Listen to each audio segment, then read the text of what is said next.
The Act does not specifically provide that wages to be paid to men and women workers should be equal. Consequently, different rates of wages were laid down in several cases at the time of initial fixation of minimum wages.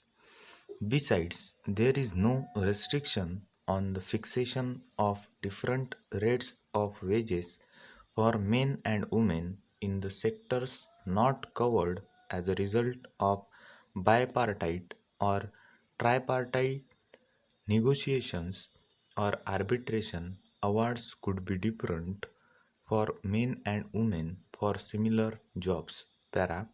While over the years there has been some narrowing down of the difference in wages of men and women workers, wages disparities on grounds of sex still exist in the country even after years of the ratification of the International Labour Organization Convention. The National Commission on Labour, while noting that the fixation of statutory minimum wages has tended to narrow the gap between men and women, observed that wages discrimination between men and women still prevails in certain sectors like agriculture and unorganized industries. The Committee on Status of Women in India also strongly recommended legislative action in this regard to provide for equal pay for equal work. Honorable members of this august House have on several occasions expressed their feelings on this matter and have urged immediate and effective remedial action. The matter was discussed at the 25th session of the Labour Ministers' Conference held in September last year.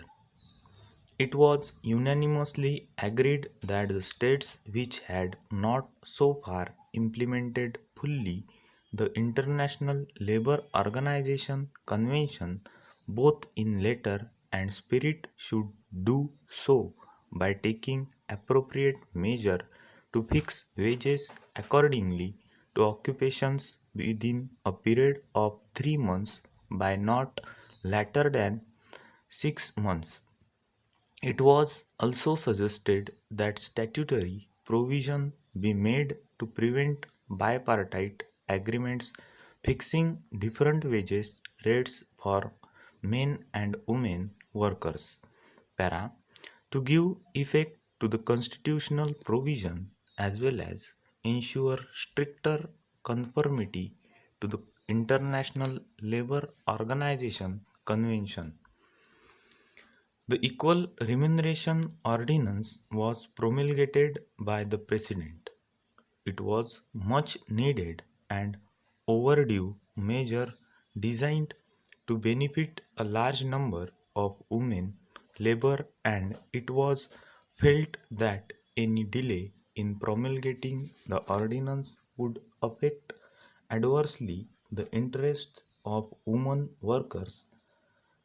It was also felt that it will be in the fitness of things to bring forward this measure to implement the provision of the Constitution in the year 2012, which was being celebrated as the International Labour Year. It is proposed to replace the ordinance by an Act of Parliament. So, the bill was introduced in the Rajya Sabha. Over.